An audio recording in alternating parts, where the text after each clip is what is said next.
I'm Rabbi Gary Mazo, and this is Temple Adath B'nai Israel. So we do have a creation story. We have the creation story from the book of Genesis. Mm-hmm. Right? The Torah is our most sacred text, and the Torah begins with the story of the creation of the world.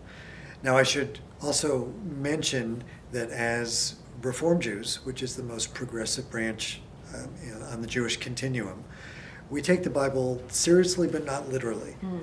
So we look at the metaphors, we look at the stories, we look at the lessons to sort of guide us.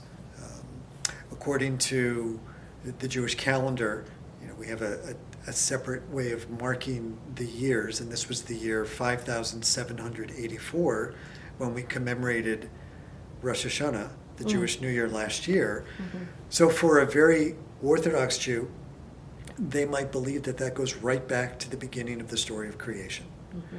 For us as progressive Jews, we understand, appreciate, and study science. We know that the world is way older than 5,784 years old. But we look at the creation story to sort of guide us because it's the first interaction of humanity with God and understanding and explaining the significance of that relationship. Spiritual life is multifaceted in Judaism. So Judaism is both a home-based religion as well as a community and a synagogue-based religion. We have worship here for our Sabbath, and the Jewish Sabbath begins at sundown on Friday evening and runs through sundown on Saturday. So we have worship services every week, Friday nights and Saturday mornings. We have worship services in the congregation for our major holidays throughout the year. Rosh Hashanah, the Jewish New Year, Yom Kippur, the Day of Atonement, Passover, Sukkot, which is the Feast of Booths or Tabernacles, Shavuot, the Feast of Weeks after Passover. So we have those sort of communal celebrations. But then also there are private celebrations. There's a ceremony to dedicate someone's home.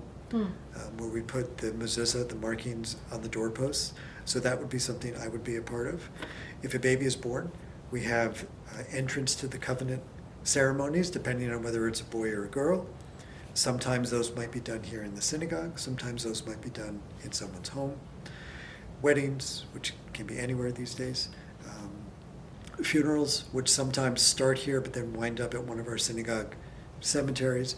So all those aspects of people's lives, are moments that I participate in, and moments that we would say are, spiritual moments of recognition within our faith.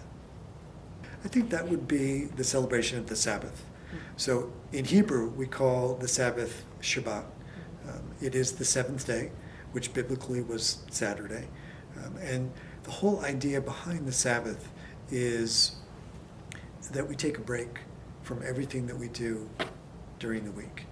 It's a built-in day of rest, not necessarily for the rabbis, but for the community. And the Sabbath is supposed to begin with a quiet, relaxed, festive meal in our homes.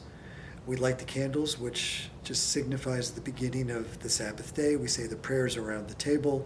It's supposed to be a more relaxed kind of family meal leading into the day where we don't do the things that we do every other day. So ideally for most, it's a day not to work, not to shop, not to run carpool, not to have to take your kids to a million different activities, not to go from here to there, but to worship, and we have worship services here, to rest. I often tell people that this is a day with like a built-in nap, which is an awesome concept, right? It's a day to study. It's a day to reconnect with your faith. And it can be a day for some people to reconnect with nature, go on a family walk or a hike. And it's a day for families to really, celebrate the gift of having one another and to focus on that. So now I will say not everybody celebrates the Sabbath every week, but when they do, people are usually really appreciative and realize it's based on a very sound psychological need that we all have, which is to slow down, to unplug, and to reconnect. So our tradition, we believe that, and this is written in the book of Genesis, that we are partners with God in creation. That God gave us, a perfect world, but left things incomplete, and it's our job as human beings to work with God to be a part of that creation. We have a phrase called tikkun olam, which means the repair of the world. And that's really, our mission, to work inspired by our faith and to work with one another to make the world a better place. So Judaism says that action is actually more important than prayer, and that prayer leads us to action. And again, as a Reformed congregation, we are very involved in social action and social justice.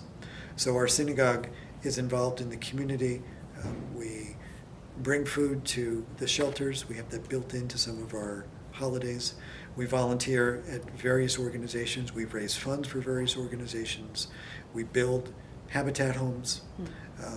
We are involved extensively in interfaith efforts because we realize that our job is to foster understanding and move beyond tolerance, right? But to really move to acceptance, understanding, and hopefully friendship.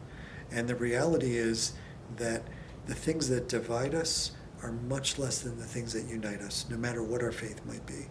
And if we can get others to understand our faith and we take the time to understand other people's faiths, then together we can sort of, join forces and work towards the values and the ethics that our religion teach, and work together to make our community a little bit stronger. I don't know that everyone realizes, certainly in the three Abrahamic faiths, Judaism, Christianity, and Islam, how similar we really are. There are certainly points of departure. There are different traditions. There are different beliefs.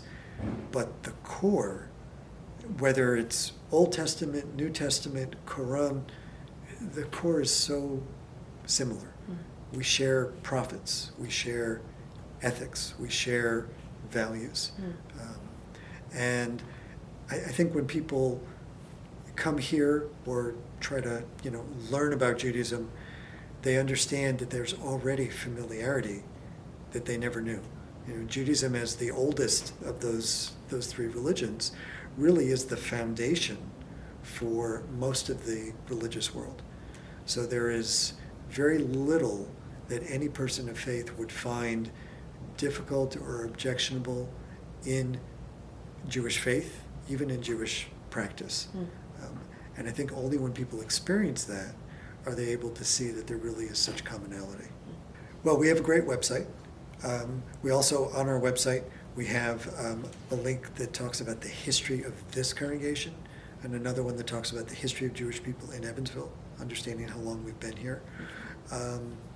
But there are, obviously great resources online in addition to our website. There are places like My Jewish Learning, places like the Union for Reform Judaism that teach about holidays, values, ethics, practice. We also, we're in our library here, which is a great resource. And this is open to people doing research. People can, follow our worship services. We stream onto our Facebook page every time we have worship or special events, and anyone is welcome to log on and to see that as well.